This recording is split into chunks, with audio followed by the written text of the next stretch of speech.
வணக்கம் நண்பர்களே, அனைவருக்கும் இனி காலை வணக்கம். வழக்கமாக டைனிங் டேபிள் வீடியோ தான் போடுவோம். ஃபுட்டு சம்மந்தமான, உணவு சம்மந்தமான வீடியோக்கள், யோகா சம்மந்தமான வீடியோக்கள். இன்னைக்கு கொஞ்சம் ஒரு வித்தியாசமான வீடியோ ட்ரை பண்ணலாமேன்ட்டு. ஏன் அப்படின்னா, இன்றைக்கி வந்து பார்த்தீங்க அப்படின்னா, என்னுடைய லைப்ரரி ஒரு மினி லைப்ரரி வச்சுருக்கோம் வீட்டில். நிறைய புத்தகங்கள் இருக்குது. எல்லா புத்தகமும் படிச்சிட்டோம்னு கேட்டேன்னா, கண்டிப்பாக ஆமான்னு சொல்ல மாட்டேன். நிறைய புத்தகம் படிக்காத புத்தகம் இருக்குது. ஆனால் தொடர்ந்து படிச்சுக்கிட்டே இருக்கிறோம் நம்ம. ஓகே. ஆனால் என்ன அப்படின்னா, இப்போ ஈரோடு புத்தக திருவிழா நேத்தோட முடிஞ்சுன்னு நினைக்கிறேன், 11ஆம் தேதியோட. அதுக்கு போயிருந்தோம். அதில் கொஞ்சம் புத்தகங்கள்லாம் வாங்கணும். அந்த புத்தகங்கள் பற்றி பேசலாம் அப்படிங்கிறதுக்காக தான் இந்த வீடியோ. இந்த வீடியோ வந்து எத்தனை பேருக்கு பிடிக்கும்னு தெரியல. ஏன்னா உணவு சம்மந்தமான வீடியோக்கள் பார்த்தவங்களுக்கு. நீங்கள் புத்தகம் படிப்பவங்களா இருந்தால் நம்ம தொடர்ந்து இதை பற்றி நம்ம வீடியோக்களில் போடுவோம். இல்லை அப்படின்னு தனி ஒரு சேனல் கூட ஓப்பன் பண்ணுறோன்னா பண்ணலாம். பார்ப்போம், அது எப்படின்னு பார்ப்போம். ஓகே. இந்த புத்தக திருவிழாவில், ஈரோடு புத்தக திருவிழாவில் என்னென்ன புத்தகம் வாங்கினேன் அப்படிங்கிறதுக்காக தான் இது. ஓகே.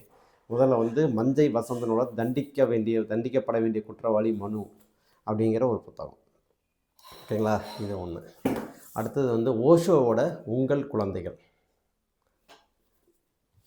அடுத்தது மஞ்சை வாசனோட சனாதன ஒழிப்பு இந்துக்களுக்கு எதிரானதா அப்படிங்கிற ஒரு சின்ன புத்தகம். இது சனாதனம்னா என்னன்னு தெரிஞ்சுக்கணும்னு நினச்சிங்கன்னா இதை வந்து நீங்கள் வந்து கண்டிப்பாக வாங்கி படிக்கலாம். அப்புறம் இன்னொன்று வந்து பகவத்கீதை ஏன் எதற்காக. பகவத்கீதையும் என்கிட்ட இருக்குது. அதுவும் நான் படிச்சுட்டு தான் இருக்கேன். கிட்டத்தட்ட ஓரளவு படிச்சிருக்கேன். இது வந்து பகவத்கீதை ஏன் எதற்கு அப்படிங்கிறது ஒரு புத்தகம் இது. ஓகே. இது வந்து அண்ணா எழுதின தீ பரவட்டம் அப்படிங்கிற புத்தகம். இது ஃபேமஸான புத்தகம். இதை பற்றி நம்ம தனியாக பேசுவோம்.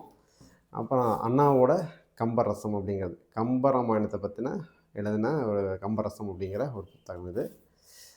அப்புறம் இது வந்து பெரியாரோட புத்தகம், கோயில்கள் தோன்றியது ஏன். இதெல்லாம் பெருங்கோயில்களை பற்றின பேச்சு தான் இது. பெருங்கோயில்கள் தோன்றியது ஏன் அப்படிங்கிறது. அப்புறம் இன்னொன்று வந்து பார்த்திங்கன்னா, இது சித்தர் பாடலில் வந்து சிவவாக்கிய சித்தருங்கிறது ரொம்ப ரொம்ப ஒரு ஃபேமஸானவர். அவரை பற்றி நீங்கள் கேள்விப்பட்டீங்களான்னு தெரியல. ஆனால் அவரை பற்றிய அவருடைய பாடல்கள் அடங்கிய புத்தகம் இது. இது ரொம்ப நாளாக தேடிட்டு இருந்தேன். இப்போ தான் கிடச்சது, வாங்கியிருக்கேன். ஓகே. அடுத்தது வந்து அயோத்திதாசரை பற்றிய ஒரு புத்தகம்.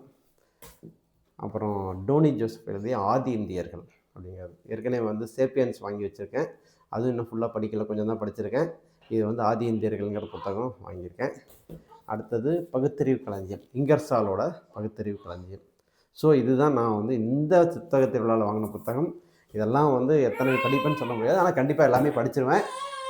அதனால் நீங்கள் புத்தகம் வாங்கியிருந்தீங்கன்னா கமெண்ட் பண்ணுங்கள். ஓகே.